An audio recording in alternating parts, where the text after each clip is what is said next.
Avec Gilles Trignard Résidence, vous êtes confortablement installé pour regarder Si on parlait.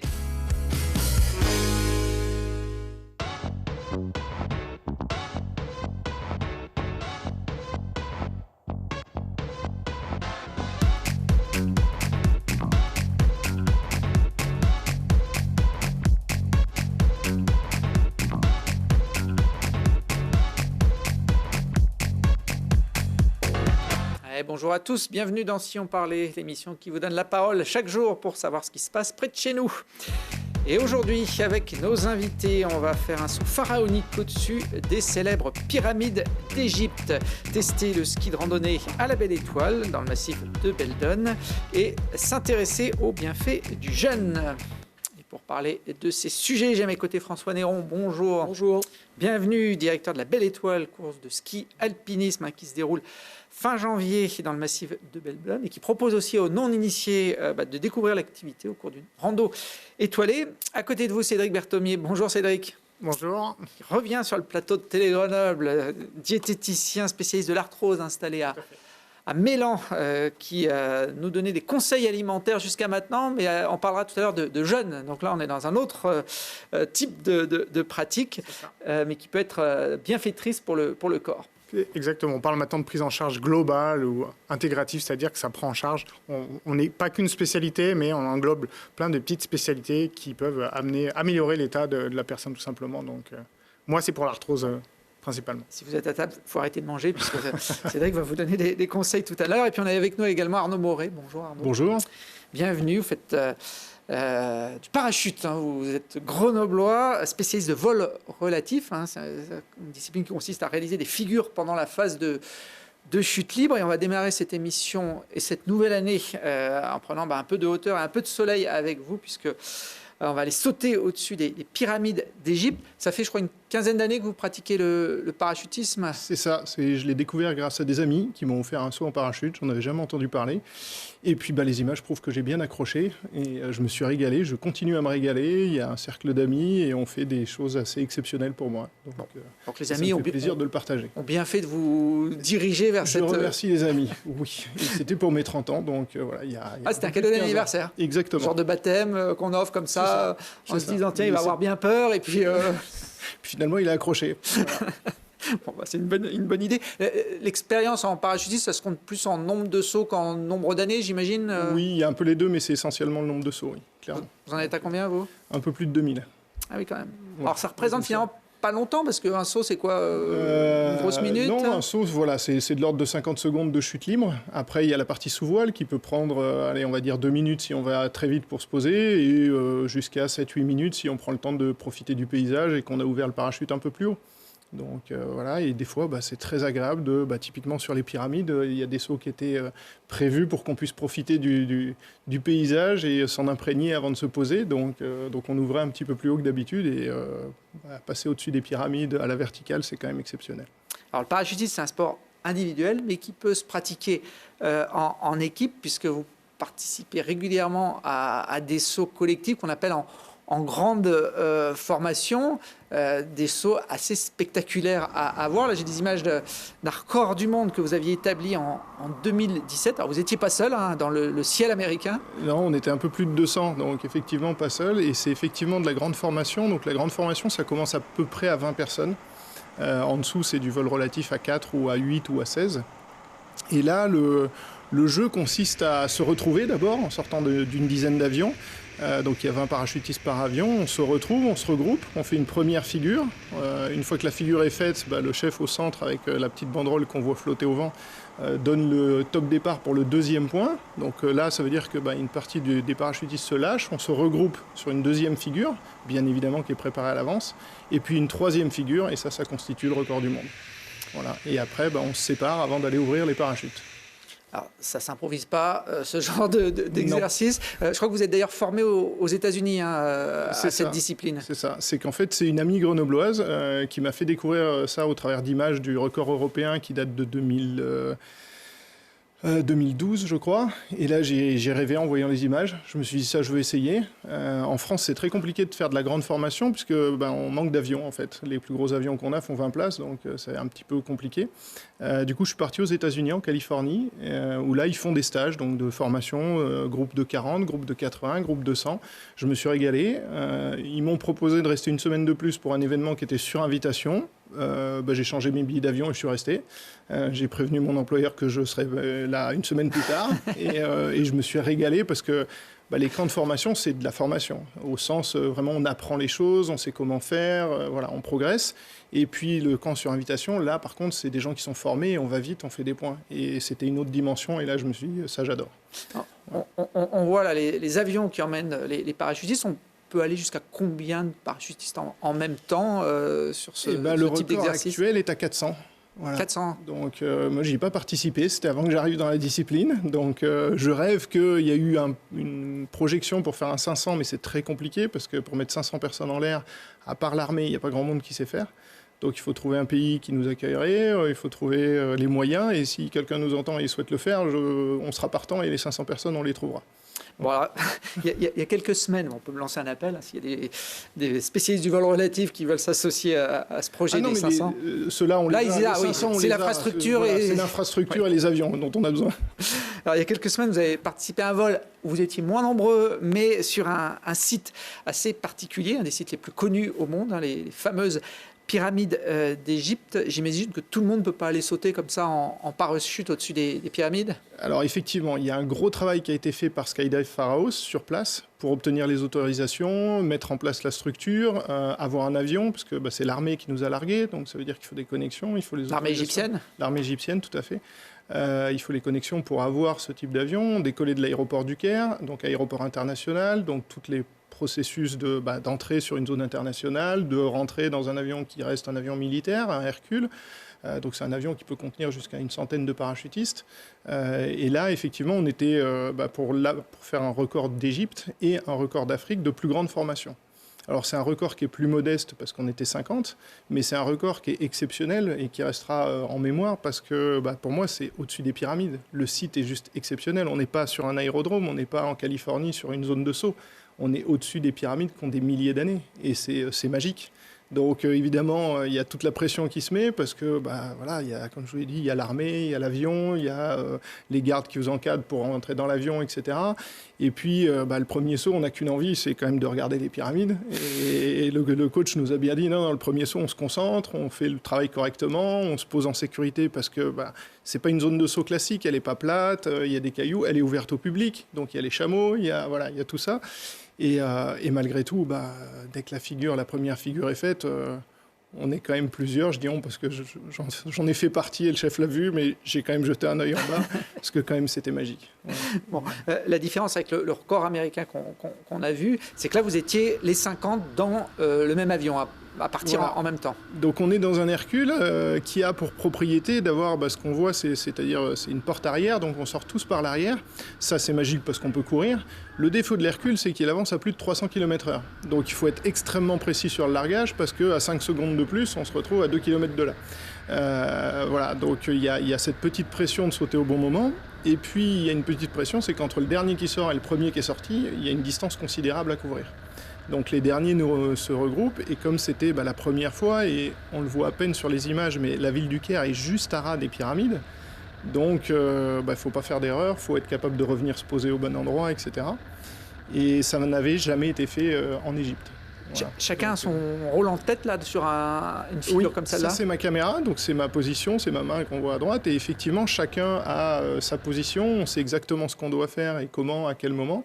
Donc c'est de la danse, c'est une danse aérienne en fait, où faut être synchronisé, il faut être à la bonne vitesse parce que y a des gens qui sont plus lourds que d'autres, même avec la même surface. Donc on ajuste, on met des plombs, c'est assez technique. Et quand on arrive à faire la figure et qu'elle vole au-dessus des pyramides et que quand même on jette un petit coup d'œil vite fait discret pour voir, c'est quand même exceptionnel. Voilà. Parce que moi j'ai une question, vous communiquez comment ? On communique pas. C'est ça. Non, il n'y a que des signes. Donc on voit un signe de séparation, il y a les jambes qui battent. Mais sinon tout le monde connaît son programme. On ne peut pas se parler là. Non. Donc quand il y en a un qui ne fait pas ce qui était prévu, on adapte. Mais c'est pour ça aussi que ce n'est pas ouvert à tout le monde et qu'il faut un niveau technique assez assez élevé qu'on maintient d'ailleurs. Ouais, c'est une de mes problématiques de réussir à m'entraîner tout au long de l'année pour garder à la fois le niveau physique, le niveau de concentration et puis le niveau de pratique. Donc on fait un peu de soufflerie l'hiver.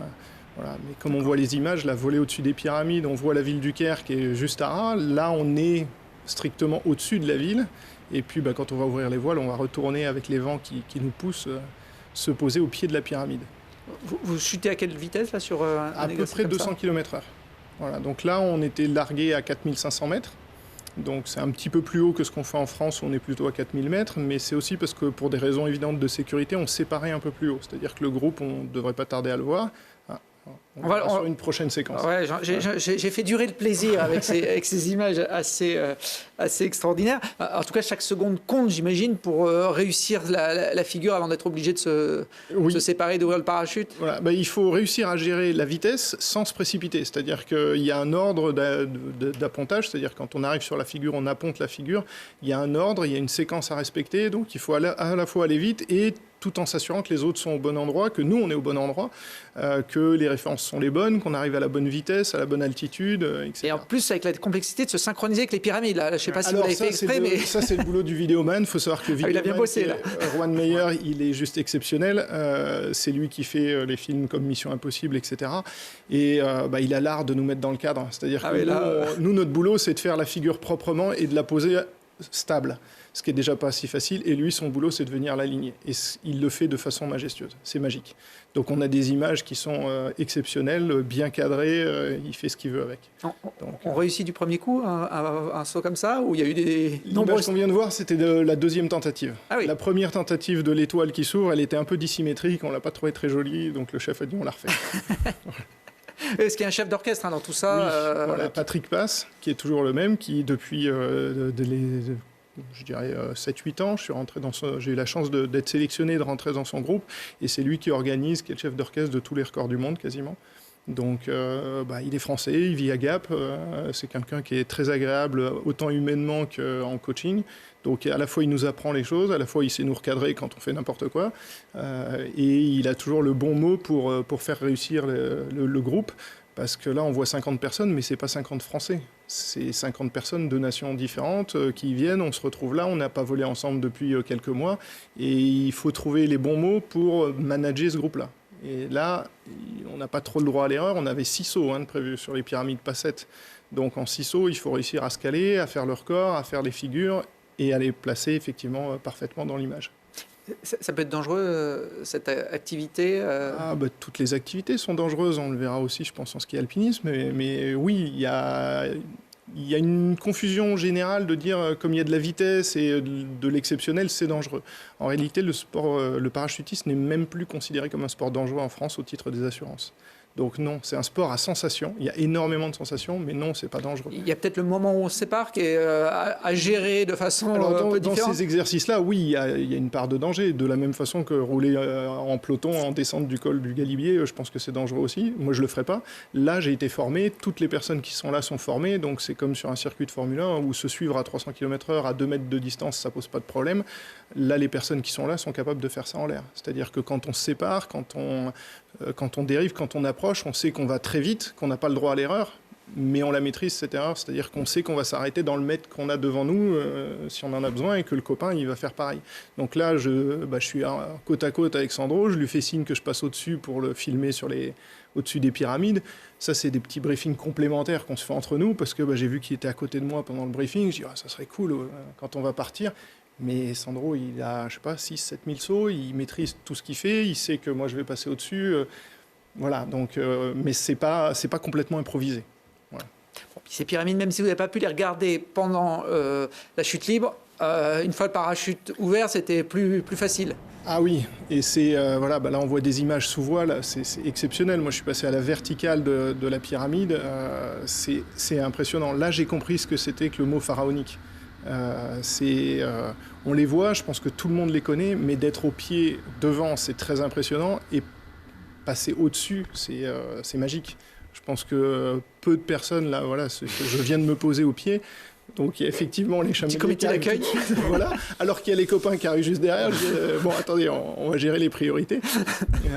Voilà. Donc là, c'est Stéphane Mattoni, qui est le capitaine de l'équipe de Monaco, donc un ami aussi, et qui se pose. C'est magique de se poser dans ce cadre-là. Voilà. Alors, on ne le voit pas vraiment sur les images, mais en plus, c'était le coucher de soleil. Et là, le coucher de soleil, en arrivant, en se posant devant les pyramides, qu'est-ce qu'on peut rêver de plus quand on est parachutiste ? Alors, c'est de belles images qui donnent envie, même si vous l'avez dit, il faut des heures et des heures d'entraînement, des années de pratique. On n'est pas pour autant professionnel quand on fait du parachutisme, ça n'existe pas, non. Alors, il y a des professionnels, il y en a quelques-uns, très peu, mais comme dans tous les sports, l'élite est professionnelle. Nous, on est plutôt pratiquants assidus, on va dire, mais non, c'est les deniers personnels qui rentrent en jeu pour ça. Alors, j'ai quelques sponsors. Je travaille notamment avec un fabricant de matériel qui, de temps en temps, m'aide sur mon matériel, typiquement. Mais après, oui, on est ouvert. S'il y a des sponsors, n'hésitez pas à venir. Mais ça, comme je pense dans toutes les organisations. Et après, j'ai la chance d'avoir maintenant d'être salarié chez WorldGrid, qui est une entreprise grenobloise basée à Échirolles, et qui, on est en train de regarder comment on peut organiser pour m'aider à maintenir cette compétence, parce que il faut des journées pour aller voler. C'est pas quelque chose que je peux faire le soir après le travail. Donc ça nécessite des jours d'entraînement, des fois d'aller loin. Donc voilà, on regarde ça. Là, le prochain séjour, c'est au Mexique. Et mon chef m'a dit, oui, ok, on valide tes congés. Et ça tombe pas forcément pile au bon moment, mais je peux pas décaler ces congés-là. Voilà, c'est ces dates-là, c'est l'entraînement au Mexique avec le groupe international, et j'ai pas le choix. Et donc j'ai la chance d'avoir une société qui est souple, qui accepte et qui en plus a une politique orientée sportive. Donc ça, c'est très agréable. Est-ce que vous faites aussi de la wingsuit, qui est une discipline cousine du parachutisme, Arnaud? Ça fait partie du parachutisme. Alors j'en ai fait un peu, j'ai une douzaine de sauts de wingsuit à mon actif, au-dessus de la Corse notamment, à Propriano, c'était magique. Mais la difficulté, c'est que c'est aussi une discipline très technique, très exigeante, et il faut la pratiquer à fond. Et après, c'était de me dire, soit je dédouble le volume d'entraînement pour faire aussi de la wingsuit, mais ça passe pas dans l'agenda, donc j'ai choisi de rester focalisé pour le moment, en tout cas sur la grande formation. Bon, si je vous parle de ça, c'est qu'il y a un autre grenoblois qui s'appelle Vincent Cotte, que vous connaissez, qui lui aussi a survolé les pyramides d'Égypte l'an dernier. Alors en wingsuit, donc il passe pratiquement au contact, à quelques mètres de ces pyramides. Dans un exercice très technique également, parce qu'il faut reprendre un peu, je crois, d'altitude derrière pour pouvoir ouvrir le parachute. Oui, ils transforment leur vitesse horizontale en vitesse verticale pour réouvrir à une altitude suffisante. Donc voilà. Après, on n'a pas les mêmes parachutes, parce que c'est des parachutes de base jump, et ce qu'ils font est exceptionnel. Voilà, je ne m'amuserai pas à le faire. Parce que là, pour le coup, j'ai pas du tout le niveau en wingsuit pour faire ça. Moi non plus, je vous rassure. François, Cédric, ça vous attire la chute libre? Vous avez déjà testé pour un anniversaire ce type de discipline? Non, pas trop. Non. Je préfère les pieds sur terre. Moi, j'ai eu la chance, à mon anniversaire aussi, je l'ai fait, mais je fais d'autres activités, donc il faut faire des choix. Mais c'est quelque chose qui m'attire beaucoup. Ouais, bon, alors François préfère avoir les pieds sur terre. Pourtant, l'épreuve dont on va parler maintenant a un rapport quand même avec le ciel.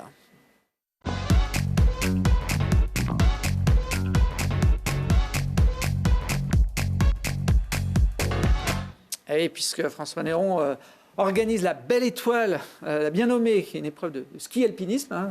Le nom n'est pas forcément explicite au premier abord, mais c'est organisé dans le massif de Beldon. Et ceux qui connaissent le massif de Beldon connaissent aussi la Belle Étoile. C'est un des sommets du massif. Ouais, le pic de la Belle Étoile. Qui a un peu moins de 2800 mètres d'altitude. Alors, s'il y a une discipline qui a profité de la période Covid, c'est bien le ski de randonnée, en tout cas, avec 2 hivers où les stations étaient fermées. Il y a eu un nombre de pratiquants nouveaux important dans cette activité. Vous qui faites partie des anciens, vous faites partie du club de DSA, le Dauphiné Ski Alpinisme. Du Team Isère Montagne. Et du Team Isère Montagne qui pratique ces activités bien avant le Covid. Comment vous avez géré, regardé cette nouvelle clientèle en ski de randonnée notamment? On a accueilli ce nouveau public avec bonne attention, mais c'est vrai que c'est pas évident puisque les gens ont tendance à vouloir pratiquer dans un domaine sécurisé, ce qui n'est pas le cas quand on pratique en montagne. Donc elle se dirige vers les stations et la cohabitation n'est pas simple à gérer. Alors la déclinaison sportive du ski de randonnée, c'est le ski alpinisme. Hein. Le principe, c'est un peu comme du trail, sauf que le tracé se déroule l'hiver en montagne, donc avec les skis au pied ou sur le dos. Ou sur le dos. Oui, on évolue sur le même type de terrain. On peut faire une similitude avec le trail et plus particulièrement avec la discipline du skyrunning, où on est amené à courir ou marcher vite sur des arêtes. Donc c'est ce qu'on fait, mais cette fois en hiver et avec des skis au pied ou sur le dos, le cas échéant. Avec, comme pour le trail, une bonne jauge de dénivelé sur ce type d'épreuve. Oui, c'est la particularité de ce type d'épreuve, c'est qu'on joue avec le relief et donc ça amène pas mal de dénivelé positifs et négatifs. On monte, on descend, là on voit les sommets de Beldon où la course est tracée. C'est une des rares courses en France, la Belle Étoile. Il n'y en a pas énormément des courses de ski alpinisme dans la saison. Pourquoi c'est compliqué à organiser ? Bon, c'est compliqué et puis il y a une période hivernale qui est de plus en plus courte. Donc il y a, contrairement à ce qu'on peut penser, pas mal de courses, mais qui sont très très ramassées sur une période qui va de Noël jusqu'à fin mars. Avant et après, les conditions d'enneigement ne le permettent pas, malheureusement. Il y a 3 mois où donc il y a une grosse densité et ça pose des problèmes parce que les organisateurs sont obligés de se partager les week-ends pour organiser leurs épreuves. Alors vous évoquiez la pratique du ski de rando qui se fait de plus en plus en station. Paradoxalement, vous, le ski alpiniste, ça se fait vraiment dans un terrain vierge qu'on peut considérer de haute montagne avec tout ce que ça peut engendrer en termes de sécurité quand on lance comme ça une course sur des arêtes notamment. Ah oui, bien sûr. De toute façon, on est tenu d'assurer la sécurité des participants donc en mettant en place des mains courantes dès que c'est nécessaire. Et pour que ça se passe bien, et c'est le cas. On voit là ces parcours typiques de la Belle Étoile. C'est pas donné à tout le monde de pouvoir pratiquer une compétition comme celle-là, de pouvoir s'inscrire à une compétition comme celle-là. Alors d'emblée, non. C'est sûr qu'il faut faire ses gammes. Il faut participer à d'autres épreuves un peu plus faciles d'approche. Mais assez rapidement, si on y prend goût, on peut accéder à ce type d'épreuve. Après, c'est une question d'entraînement et puis de motivation. Il vous faut combien de jours pour équiper comme ça la montagne avant la course ? Alors, hormis les repérages propres au parcours, en termes d'organisation pure, on est sur le terrain toute la semaine qui précède l'événement. Parce qu'il y a énormément de choses à faire en termes de sécurisation, de traçage, de repérage. Parce que la montagne évolue très très vite en hiver. Et donc c'est pour ça qu'on est en nombre et avec des professionnels aguerris pour assurer la bonne tenue de la compétition. Avec un regard sur le bulletin météo, j'imagine aussi. Constant, oui. Constant et même par anticipation. On l'a vu sur les images, ça se dispute en duo, à 2. Pourquoi ? Bon, il existe des épreuves en individuel et puis différents types d'épreuves en ski alpinisme, mais nous, on a la particularité de proposer uniquement une course par équipe de 2 personnes parce que il y a le phénomène de sécurité. Partir en montagne seul, ça peut être très très dangereux. Donc là, en étant en binôme, chaque coéquipier veille sur son camarade. Alors on faisait le parallèle avec le trail. Il y a beaucoup d'ailleurs de trailers qui font une saison de plus en plus, de ski alpinisme. Il n'y a pas trop avec le ski alpin de descente, moins en tout cas. On passe moins de temps d'ailleurs à descendre qu'à monter sur une course de ski alpinisme. Oui, c'est sûr qu'il y a une grosse différence. J'ai à côté de vous un moniteur de ski, parce que Cédric est aussi moniteur de ski. Le ski alpinisme, ça fait partie des activités pratiquées ou pas ? Un tout petit peu, ouais. On est obligé déjà, pour être moniteur de ski, de faire des épreuves à l'ENSA. Enfin, ça a changé à l'école de ski et d'alpinisme de Chamonix. Donc, ouais, il y a un module où on est obligé de savoir faire. Mais quand on est moniteur de ski, normalement, c'est que sur les pistes damées et sécurisées. On peut sortir un peu, mais on va pas aussi loin on va dire hors des sentiers battus. On va pas aussi loin et le mieux, c'est de prendre un guide aussi. Ça, c'est sûr. Donc, vous n'avez jamais pris le départ de la Belle Étoile ? Non, pas encore du moins. Alors, il y aura du beau monde. Cette année, c'est toujours une course, de toute façon, qui est très courue sur le calendrier français et même international. Et cette année, vous aurez une paire au départ que les spécialistes connaissent bien, puisqu'il s'agit de Samuel Eki, qui est un Grenoblois, membre de votre club, hein, du Team Montagne, et puis qui est associé, donc, puisque c'est en duo, à Mathéo Jacquemont. On les voit là tous les deux. C'était en 2022 quand ils sont devenus champions du monde de ski alpinisme. Oui, c'était lors du Tour du Ritor, qui est une des grandes courses du calendrier international, qui a lieu tous les 2 ans. Et là, ils avaient réussi à remporter ce titre de champion du monde longue distance par équipe. Ce qui leur a permis derrière de remporter la Belle Étoile. D'ailleurs. C'est ça, ouais. C'était une bonne préparation pour gagner la Belle Étoile l'année dernière, en 2023. Bon, on va parler du manque de neige. Effectivement, l'arrivée de ces championnats du monde, c'était un peu limite. Ouais, hein. C'était une année compliquée. Ouais. Ils n'ont pas fini en ski. La discipline va devenir olympique aux Jeux de 2026. Alors, pas sur le format que vous développez à la Belle Étoile. Hein. Non, malheureusement, non. C'est un peu dommage parce qu'on perd un peu l'essence de la discipline, à mon sens. Mais bon, c'est pour des questions purement d'organisation, mais il y a des questions médiatiques aussi, parce qu'il faut pouvoir diffuser une course et les conditions aléatoires météo, entre autres, font que aux Olympiques, il n'y aura que des épreuves en guillemets en stade. Ouais, sur une toute petite surface, Ouais, on fait ouais. une boucle. On fait une boucle sous format de sprint et relais. Mais rien à voir avec des courses vraiment typées montagne, malheureusement. Bon, nous on préfère cette version-là, même si c'est compliqué à suivre pour le public, hein, parce qu'il faut aller à des endroits qui ne sont pas forcément très accessibles. Cette année, pour attirer l'élite, vous avez lancé un prize money, hein, c'est ça? Ouais. Il y a même 2 types de prize money. Il y a un prize money donc pour la gagne, pour le scratch, comme on dit, à parité entre hommes et femmes. Et on a un deuxième type de prize money qui récompensera la sportivité. Mais bon, je ne peux pas en dire bien plus, parce que sinon ça tuerait le... Il y a des critères secrets qui seront évalués dans ces 2 jours. Ça sera annoncé entre les 2 journées de course. Bon, parce que ça dure 2 jours, c'est le dernier week-end de janvier. 27 et 28 janvier. 27 et 28 janvier, avec une nouveauté depuis l'an dernier, pour ceux qui ne sont pas, et on est nombreux capables de s'engager sur une épreuve comme celle-là, il y a une version ouverte à tout le monde, le samedi soir, qui s'appelle la rando étoilée, hein, pour rester dans l'univers de l'étoile. C'est quoi le principe? Le concept, c'est donc d'ouvrir la station de façon exceptionnelle, puisque la pratique du ski de rando est interdite en station, et de proposer un parcours qui allie le côté sportif et le côté festif, et puis de permettre à monsieur tout le monde, même les grands débutants, de découvrir la discipline. Ça se passera au départ de Pipé, avec un encadrement aussi professionnel là, pour les gens qui ne sont pas forcément très à l'aise sur la discipline. Alors il y a une sécurisation, les gens partent, ils sont encadrés, oui, mais il n'y a pas de... Oui, les départs sont libres. Hein. Sont libres. C'est une épreuve qui a été organisée en partenariat, je crois, avec le département de l'Isère. Et de la communauté de communes du Grésivaudan, oui, tout à fait. Rando étoilée. Tout le monde est invité à tester, en tout cas c'est gratuit cette épreuve. Il faut simplement venir avec son matériel.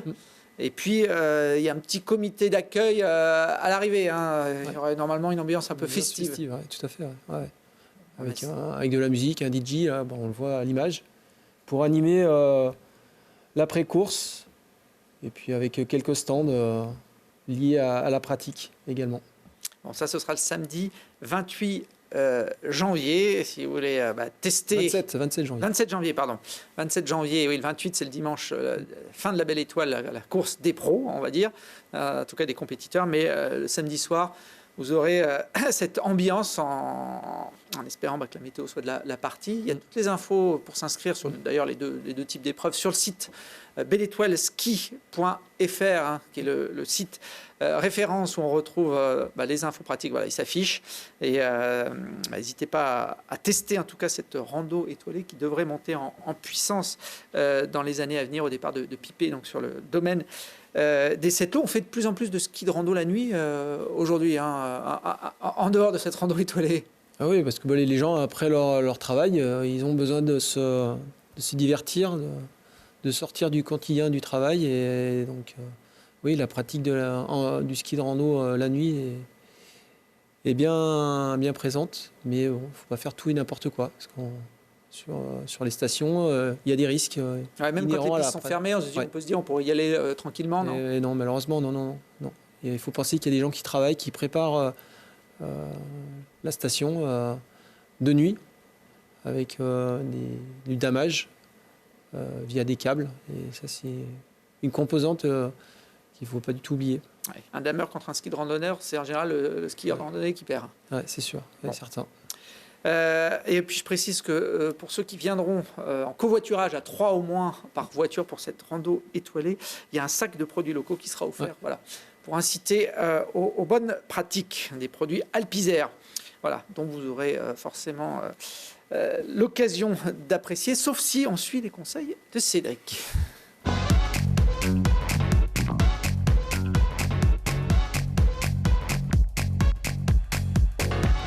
Et oui, parce que dans cette rubrique bien-être, Cédric Bertonimier, biodiététicien spécialiste de l'arthrose, va nous parler du jeûne.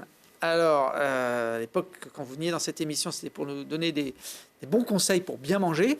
Cette fois, on est dans le conseil de ne rien manger, puisque le jeûne, c'est avec le chapeau sur le U, hein, et pas le jeûne comme je suis, moi. C'est ça. On est tous jeunesse éternelle. Voilà.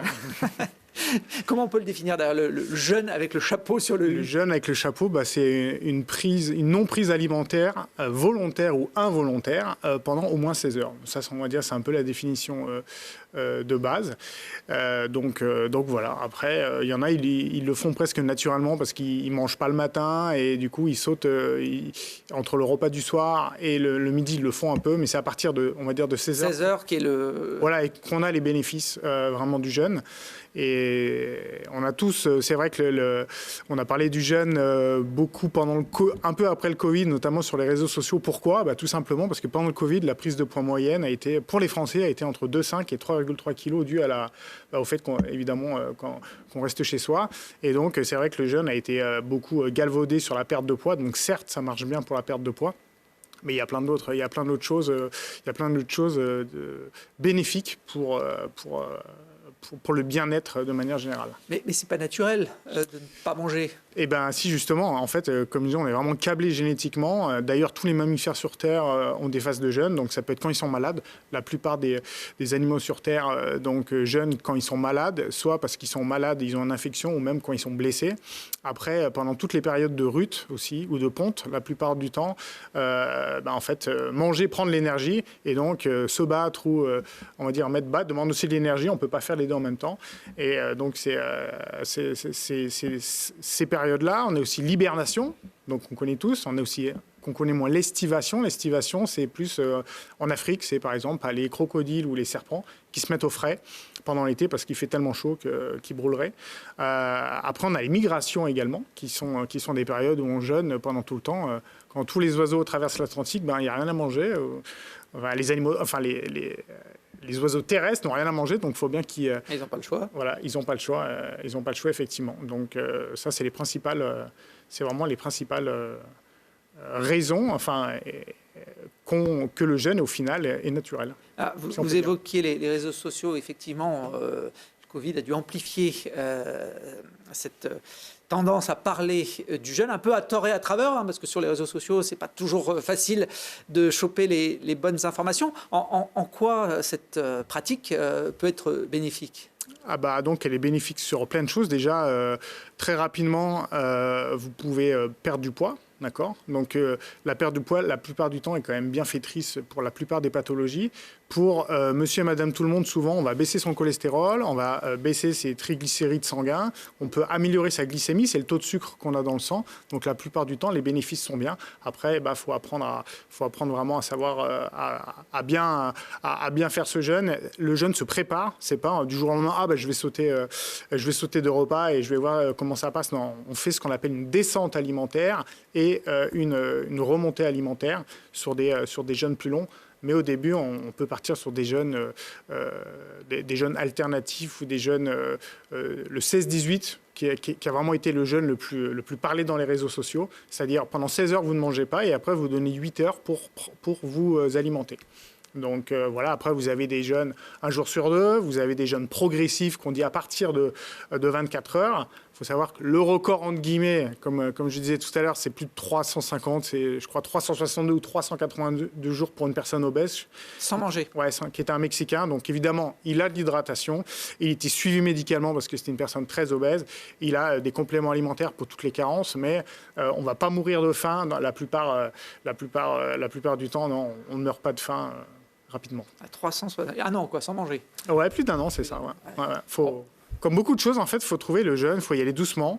Il faut se faire accompagner, c'est encore mieux, surtout si on a quelques petites pathologies. Mais il faut trouver le bon jeûne parce que pas tous ne conviennent à tout le monde. Et quand on arrête de manger 16 heures et qu'on a 8 heures derrière pour manger, est-ce qu'on va manger 2 ou 3 fois plus pour compenser? Pas forcément. Justement, c'est un peu comme on va dire, le mythe de faire du sport à jeun et d'être en hypoglycémie. La plupart du temps, on a une hypoglycémie, c'est-à-dire une baisse soudaine du taux de sucre dans le sang qui fait qu'on n'a plus d'énergie parce qu'on a pris un sucre rapide. Et c'est cette réaction qui fait que ça baisse très rapidement. C'est comme si vous aviez un élastique, plus vous le tirez, quand vous allez lâcher, plus il est loin, plus le rebond va être fort. C'est un peu pareil. Donc si vous ne mangez pas et que vous partez faire du sport dans une intensité douce au début, vous n'aurez jamais d'hypoglycémie. Et au final, pour la fin, c'est pareil. Le corps s'y adapte très bien. Et c'est vraiment socialement qu'on a 3 repas, voire 4 repas si on rajoute le goûter en France ou dans la plupart des pays européens. Et donc, simplement s'écouter sur des fois quand on n'a pas faim. On n'est pas obligé de dire c'est le soir, il faut que je mange. Si on n'a pas faim, on ne mange pas. Et ça sera que bénéfique pour le corps. On a 2 sportifs là, autour du plateau. Pour des gens qui pratiquent justement une activité sportive, est-ce que c'est compatible? Eh bien, oui, de plus en plus. Ouais. On s'aperçoit que dans tous les types de sports, donc c'est vrai que c'est plus utilisé dans les sports d'alpinisme à des fins justement de sèche et de perte de gras, parce qu'évidemment, le poids est directement un facteur limitant à la performance. Mais on sait que maintenant, dans les sports notamment du rugby et les All Blacks intègrent des phases de jeûne dans leur préparation, bien avant les compétitions, parce que vous avez vraiment un boost d'hormones de croissance. L'hormone de croissance, c'est une hormone qui est dopante quand vous la prenez en injection, mais vous pouvez avoir des phases de pic qui sont jusqu'à 20 fois supérieures à votre taux normal quand vous êtes en phase de jeûne, justement. Donc, intégrer ça dans un entraînement a vraiment son intérêt. C'est toujours pareil s'il est bien amené. C'est pas on va faire son jeûne comme ça, sans rien, n'en parle pas au coach. Non, il faut que ça soit intégré avec les coachs et un personnel médical pour en tirer tous les bénéfices. François, on sait que dans le milieu du ski alpiniste d'élite, ils font très attention, les compétiteurs, à ce qu'ils mangent, à leur diététique. Vous avez déjà entendu des athlètes qui utilisent le jeûne pour augmenter leur performance? À ma connaissance, non. J'ai jamais entendu ce principe-là, mais il a le mérite d'exister et je pense qu'il faudrait creuser la question. On va arrêter la tartiflette et les creuser à la fin des courses. Donc, ouais. Il y a une grosse dépense avant, donc après on peut compenser, mais oui, il y a tout à reconsidérer, certainement.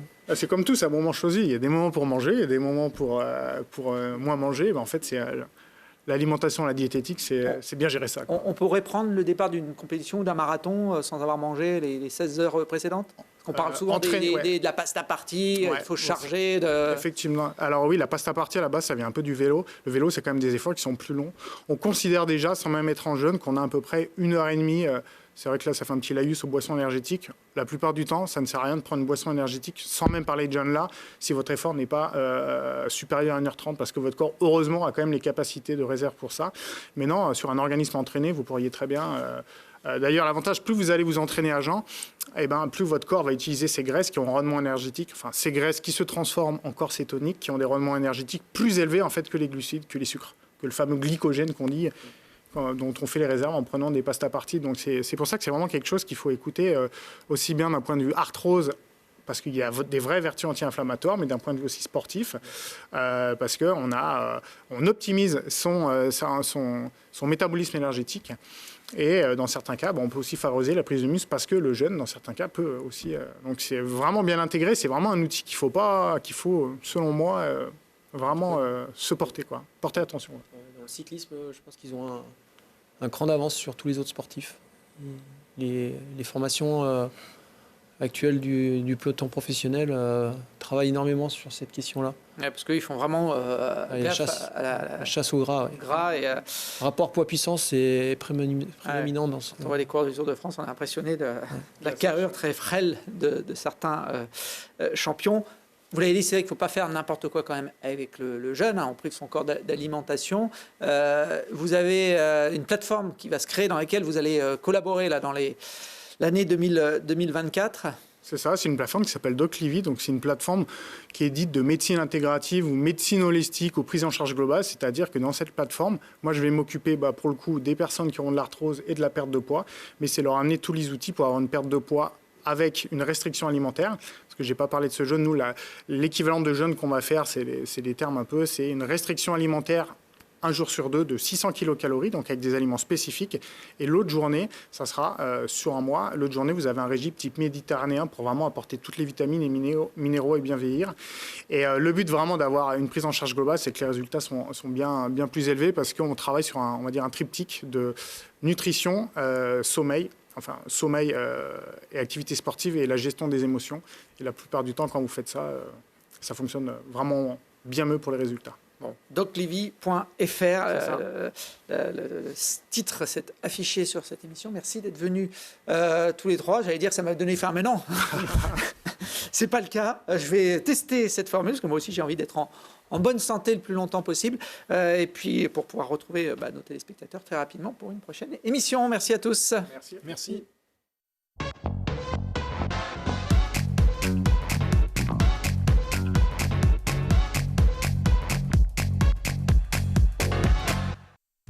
Vous avez profité de Si on parlait avec Gilles Trigna Résidence.